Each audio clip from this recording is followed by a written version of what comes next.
châteaux de l'Afrique de l'Ouest achètent de l'énergie avec un pays semi-désertique, le Sénégal. Vous allez réagir, rajouter sur ce qu'il a dit, mais je veux dire, est-ce que économiquement c'est rentable qu'un pays comme le nôtre aille acheter de l'énergie avec un autre? Mais absolument. En fait, c'est pas mauvais en soi. Vous prenez la Guinée, chaque pays a ses réalités. La Guinée a un potentiel hydraulique. Par les cours d'eau que nous avons un potentiel. Mais l'hydraulique, comme on dit, on a 6 mois de saison pluvieuse, donc qui vont permettre, par exemple, que la Guinée ait une quantité. Si vous prenez le couple Caleta-Soapiti, vous êtes à quelque chose de 750 mégawatts, capacité installée. En plus de ce que nous avons comme capacité dans les centrales thermiques, on se retrouve aujourd'hui autour de 1,2 giga de capacité installée. C'est-à-dire, vous prenez les centrales thermiques de Conakry, Kaloum 1, Kaloum 2, Kaloum 3, vous prenez les producteurs privés là, vous les ajoutez plus les centrales ailleurs, plus les capacités des barrages que l'on a, on est autour de capacités installées. Maintenant, la puissance que cela génère, c'est ce qu'explique M. Koulibaly. En fait, c'est pas tout ce qui est installé qui fonctionne à plein régime. On fonctionne à plein régime lors de la saison pluvieuse, par exemple. La Guinée produit plus de courant qu'elle en a besoin. Il y a un schéma d'achat d'électricité que la CEDEAO a mis en place. C'est pourquoi la CEDEAO finance les compagnies d'électricité dans différents pays. Parce que, notamment des banques comme la BAD dans ses top 5 a pour titre 2 connecter l'Afrique. Donc, électrifier l'Afrique. Tout ce qui est réseau routier, tout ce qui est réseau d'électricité, la BAD finance. Et quand vous regardez pour EDG, par exemple, les lignes de transport qui quittent les barrages, que ce soit Soapiti, Caleta, ou bien qui relient nos deux pays-là, Zéro-Kouré, par là, la Sierra Leone, la ligne qui quitte, qu'on appelle la côtière, qui quitte Soapiti pour aller vers la Guinée-Bissau, qui donne de l'électricité à Boké aujourd'hui, c'est sur tout ça, c'est sur le financement de la BAD et l'extension du réseau à Conakry ici est sur le financement de la Banque mondiale. Alors, ceci encourage les États. Quand la Guinée en saison pluvieuse a plus de capacité, ces barrages lui donnent plus de courant qu'il n'en a besoin, il peut vendre au Sénégal. Quand nous sommes connectés, il peut vendre au Mali. EDG a signé plusieurs contrats d'achat et de revente d'électricité avec nos pays voisins. On a signé 200 mégawatts avec la compagnie malienne parce que par le courant qui arrive à Zéro-Kouré là, il y a eu les 225 kV vont aller à Sigiri jusqu'à Kankan pour aller vers le Mali. En fait, et par la ligne qui va relier l'Insang à Fomi, les deux 25 kV vont être connectés pour avoir maintenant, comme il l'a dit, tout le pays presque relié sur un seul réseau. Donc que nous prenions du courant chez nos voisins en saison sèche, c'est normal quand il y a moins d'eau dans nos bassins. En saison pluvieuse, nos bassins seront remplis et nous aussi, parce que le coût du courant produit par un barrage est moins que le coût d'un courant produit par une centrale thermique. Et dans nos pays, c'est ça l'avantage comparatif de la Guinée. C'est que la Guinée va produire un courant moins cher que les centrales thermiques. Parce qu'une centrale thermique est alimentée par de l'énergie fossile qui subit l'aléa du prix du pétrole. Parce que quand le pétrole est haut, le coût devient plus élevé pour ceci. Donc c'est tout à fait normal. Donc quand EDG fonctionne suivant un mix énergétique, le mix comprenant l'hydraulique, donc les barrages, comprenant les thermiques, qui lui sont propres, ce sont ses propres installations, et aussi l'énergie qu'il achète avec les privés. Dans la salle des opérations, tous les jours, ils sont en train de chercher un équilibre parce que les centrales thermiques sont parfois mises en repos pour être révisées, pour permettre, par exemple, le plan de gestion d'eau doit aussi permettre qu'on ferme une turbine de Caleta, une turbine de Soapiti, parce que quand le niveau baisse jusqu'à un niveau critique, ça peut impacter les installations. Donc tout ça, c'est dans la salle des opérations que EDG décide que mettre sur le réseau. Et si l'ensemble des capacités disponibles à une heure H ne peut pas suffire tout le monde, c'est là qu'on parlera de délestage. Et là, le délestage, on l'espère, on en a fini avec, parce que avec bon, pas aussi critique que cela.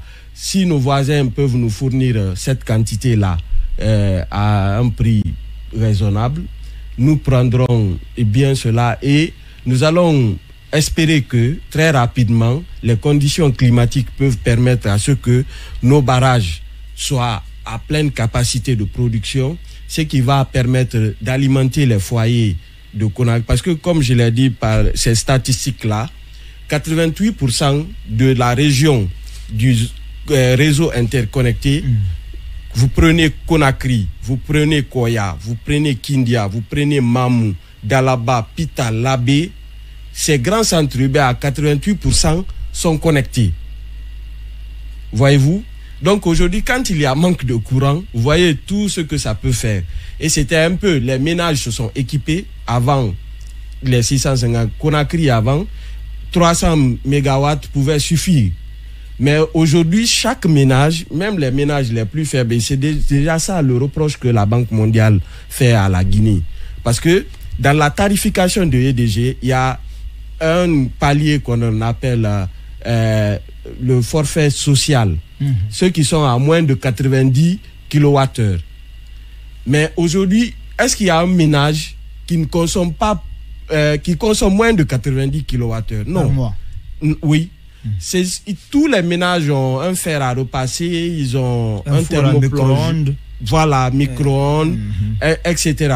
Donc tout ça va faire en sorte qu'ils consomment. Et quand vous regardez dans le diagnostic de la Banque mondiale, par exemple, 80% du parc des abonnés de EDG sont facturés au forfait. C'est pourquoi quand EDG, dans la réforme, on dit à EDG, en fait, si vous voulez maîtriser votre gestion, il faudrait que vous puissiez comprendre quel est le niveau de consommation chez vous. Le niveau de consommation mesure par un compteur. Il faut que tous les abonnés, entre 2019 et 2022, le nombre des abonnés de EDG est passé de 380 000 à 608 000. Presque le double. Voilà, presque le double. Donc, mais aujourd'hui, vous avez à Conakry 2 millions à 2 500 000 personnes. Voyez-vous?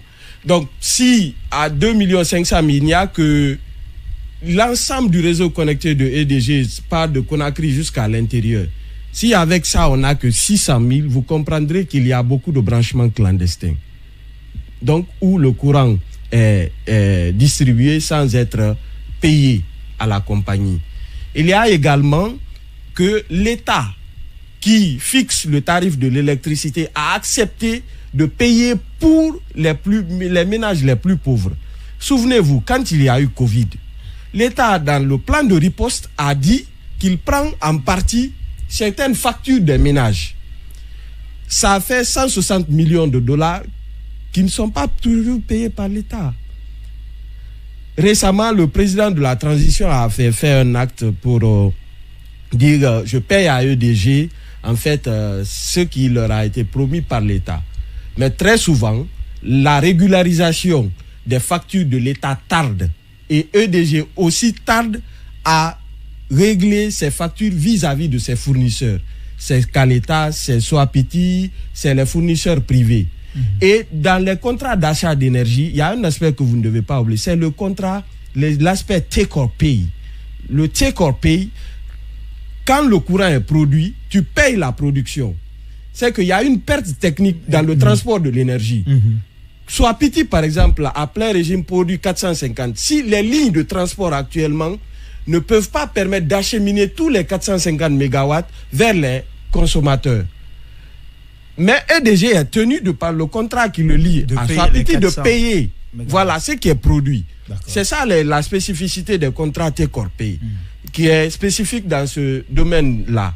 Parce que soit, et celui-là, pour que il puisse construire le barrage, rentabiliser le barrage, on dira, mais quand le barrage produit l'électricité, vous payez l'électricité en question. Parce que le contrat du barrage, c'est un contrat partenariat public-privé. Ce que vous leur payez, la société de gestion va rembourser en partie le prêt qui a servi à la construction du barrage et la maintenance du barrage et le salaire, le fonctionnement de la société de gestion du barrage. Voyez-vous? Donc voilà, le FMI relève par exemple un certain nombre de points. La réforme tarifaire.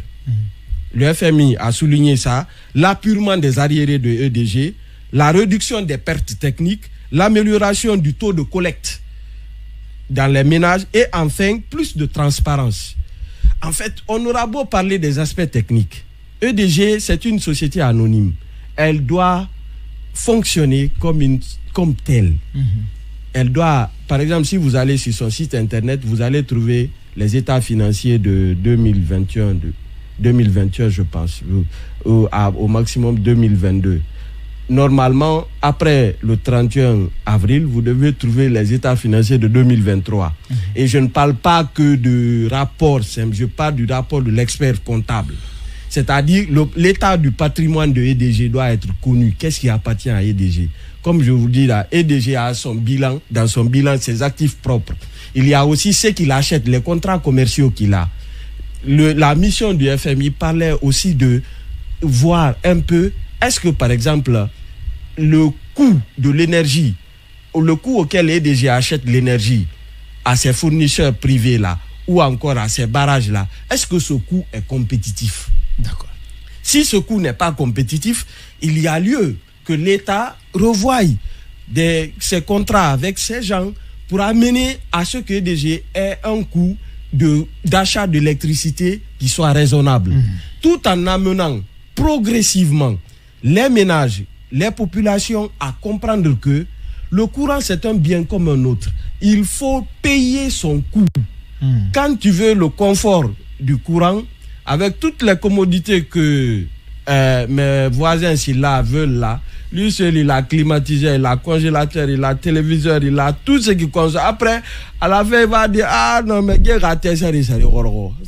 Voilà, c'est incroyable.